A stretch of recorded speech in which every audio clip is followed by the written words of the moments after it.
Hello, welcome to Ruckosaurus Rex, the channel where we discuss and review all things dinosaur and other prehistoric animals. How you all doing?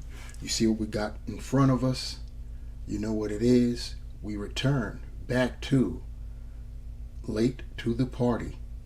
We're talking about beasts of the Mesozoic, the Ceratopsian series, and today we're going to review the big dog himself. We're talking about Triceratops horridus. Or maybe it's supposed to be herself, considering that BOTM put out a what they call the subadult. I think that was misnamed. It was more of a juvenile size, but I digress. We won't get into all that because we'll see that little guy a little bit later. Anyway, what we have is Triceratops horridus. In the packaging, as you could see, the background is of course behind it, and we'll get a closer look at that. We've got that beautiful artwork there on the sleeve at our right as we work the box. There you see beasts of the Mesozoic. We have the Triceratops, the avatar, and we're finally at Triceratops, so that's a good thing. Then looking here at the rear, you see the checklist that we have there, and you see all of the dinos that are part of this. This is wave 3 of the series, and off to our left, on the flip side of our sleeve, we've got an illustration of the collectible card that's included with the figure, and it has the information down below that's going to be on the reverse side of the card, but they have it here for us to read right now. We've got number 24, Triceratops horridus. Triceratops stands for 3-horned face, and our info: length around 9 meters or 29.5 feet long. Location: Hell Creek Formation, Montana, USA. The time period: late Cretaceous, 68 million years ago. One of the best known dinosaurs of all time, Triceratops was among the largest ceratopsians, often viewed as defensive weapons. Its frill and horns are now more associated with species identification, courtship, and display. This artwork, which is lovely, if you see it, if you can see all of it, there's at the base of that card is a downed Tyrannosaurus Rex. He got the business end of that trike skull. The art is by R.J. Palmer. Looking at the top there, we have 20 points of articulation, realistic movement and detail, profile card included. So then we remove the sleeve just so we can see the rest of the what's there for the checklist, and you see that we have the Xenoceratops, we have the Albertoceratops, the Sinoceratops, the Utah Ceratops, the Pentaceratops, which we most recently reviewed, Triceratops, and Torosaurus.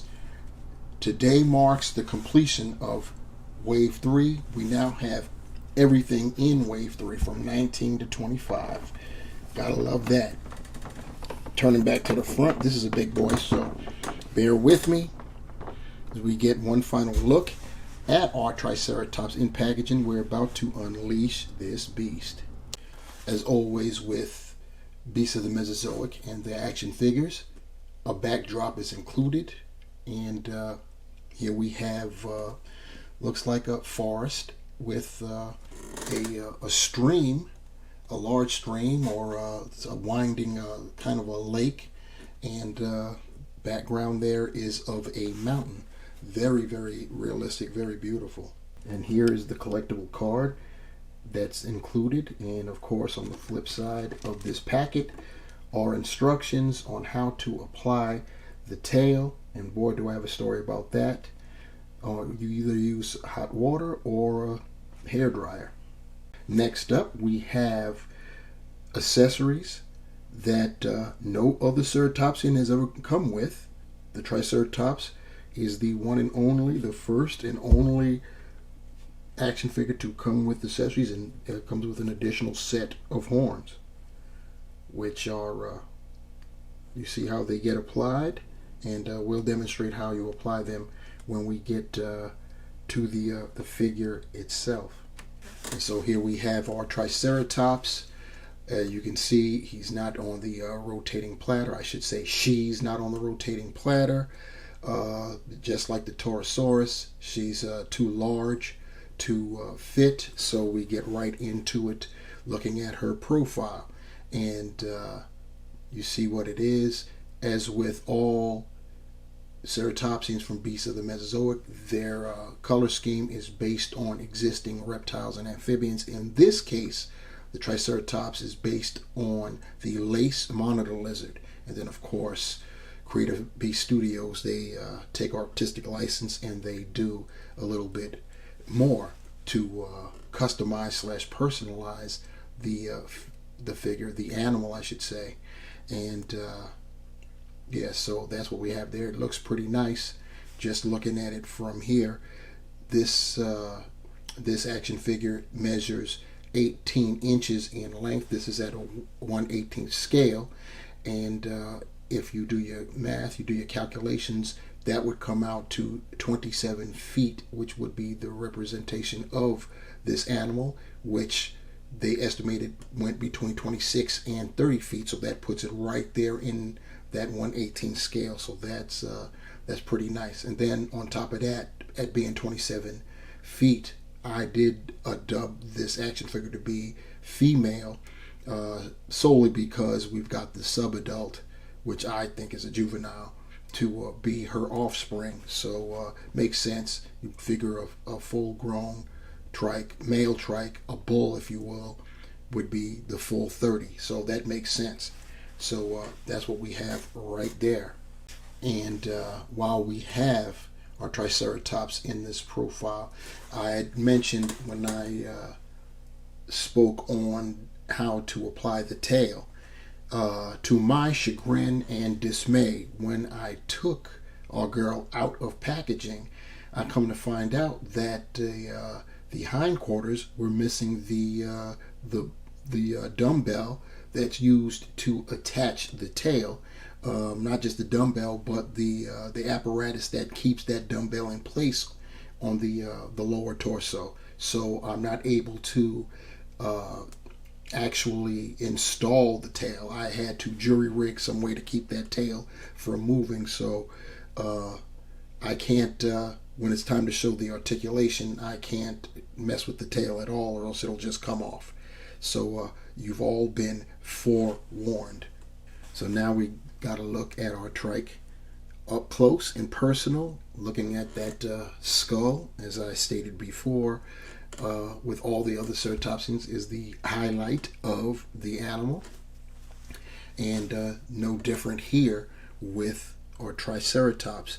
So the paint scheme is looking lovely. You see it's mostly brown or brownish colors, and a very nice blend of different colors. You see the beak has got some like a reddish brown, and then when you get to the snout part, it's a darker brown, and then right there at the we'll call it the nostril area, it's a lighter kind of brown that's almost the same color as the beak, and then you've got a cream type of splattering, if you will, that's over the nasal horn, which from what I understand isn't truly a horn but more of a keratin protrusion. Learn something new every day. Anyway, you've got that. The eye is the iris is orange, and of course the pupil is black. The horns are a nice brown, and it's got some wash on it to give it texture. It looks like it's weathered bone. I don't know if that's actually translating well on camera, but rest assured that's what we have there. And then of course you've got the rest of the skull, as we always do. Take a look at it head on. Very, very intimidating, if I say so myself. But that pattern on the frill is just banging, and you could see that they're asymmetrical, which is great, because that's how it is in nature. It's not going to be the same, so you gotta love that. Getting back around and doing what we do. Look at the rear. There's no difference in the color. It's just that dark brown. It's got a wash around, so it makes the scales pop. Then looking at the neck, you see it's got that brown, and then it blends in down, transforms into an orange, and then a cream on the underside. You've got like a sky blue striping there, and some chalk gray type of dry brushing to bring the scalation out. And then you have more of that brown. You've got some cream colored spots there that are like on top of a darker shade of brown, which then melts into a lighter brown, more of like a milk chocolate kind of brown, and it goes down into a darker brown. And then you have the blue spots that blends in, and then you've got like a mustard yellow that goes down and changes into that cream color. And looking at the forelimbs, you see it's brown going down the sides there, dark brown, and then you've got that cream color on the back there. The toes are painted basically the same color as the foot itself. Underbelly, you see, is light green, and it's got a wash, a dry brush there to with some darkness to make the scales pop out.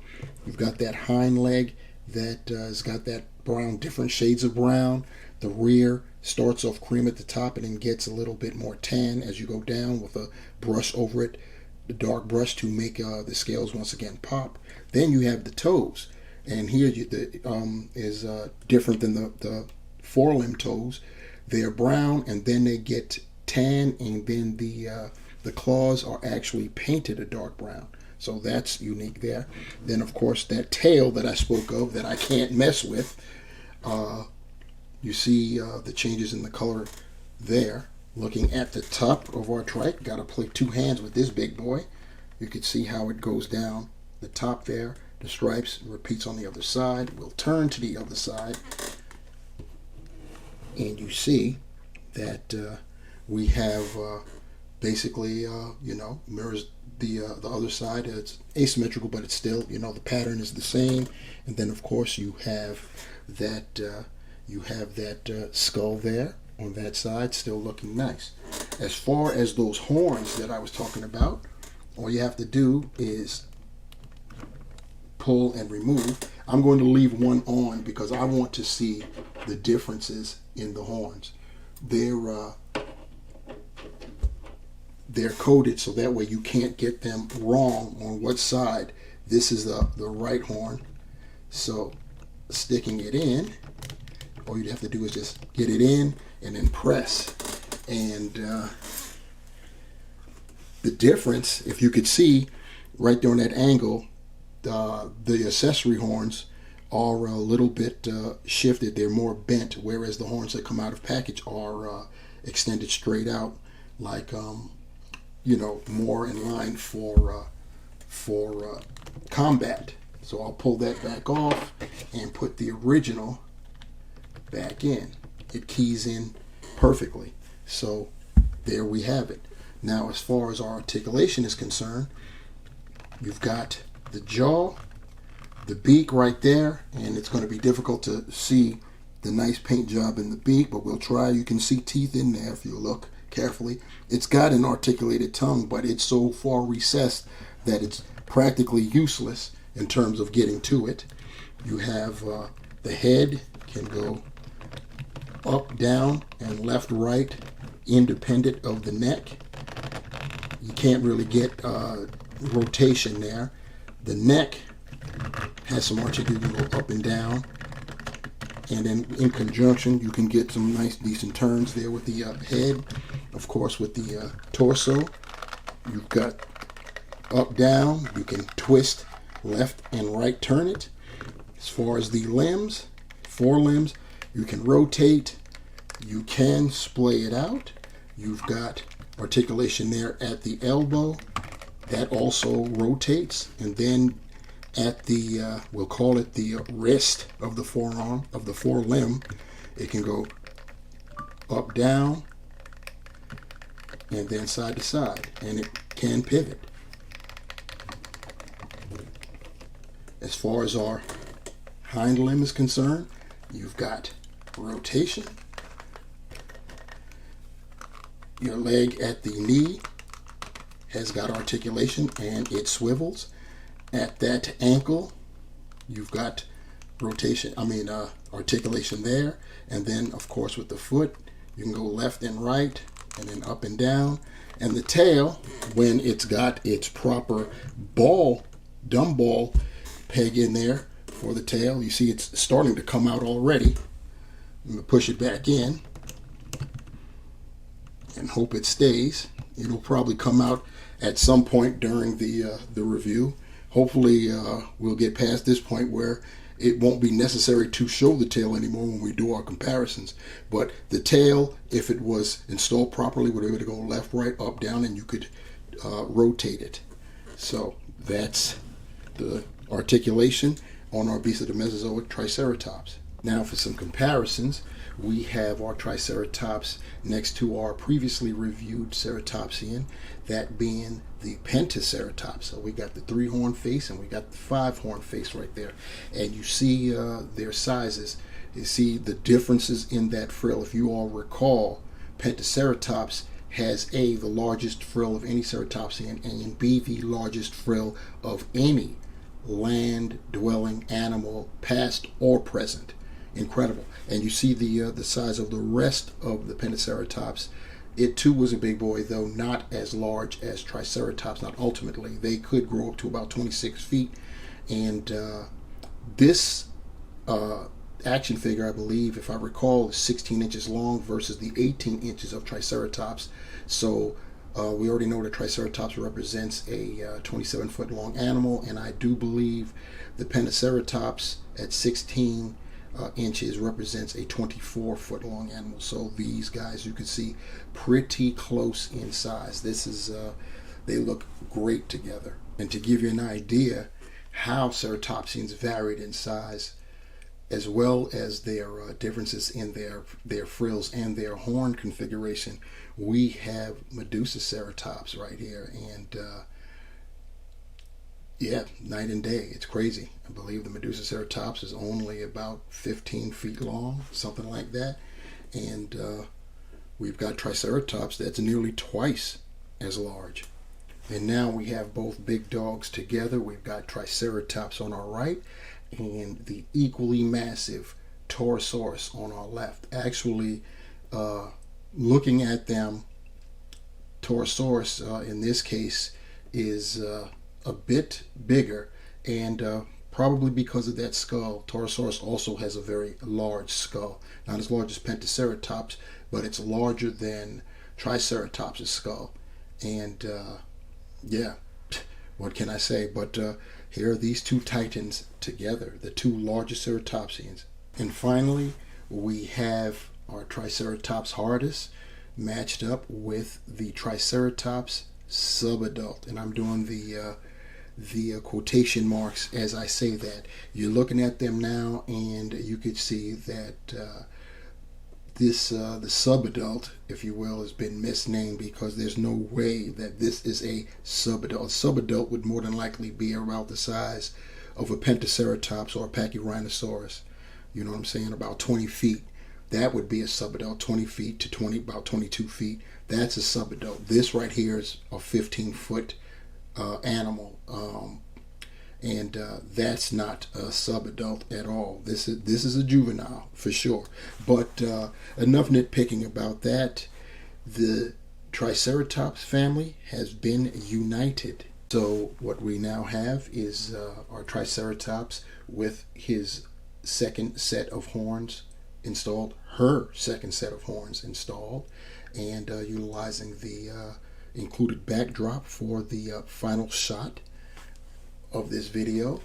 And as we conclude, our summation on this figure is definitely long awaited. I'm glad that I have the Triceratops, and it's in time for my new arrival. Yes, I have in my possession the beast of the Mesozoic Tyrannosaurus Rex, and Now, after I do the review, you already know what it's going to be. We're going to have a little photo shoot of both the T-Rex and the Triceratops together. It's going to be great.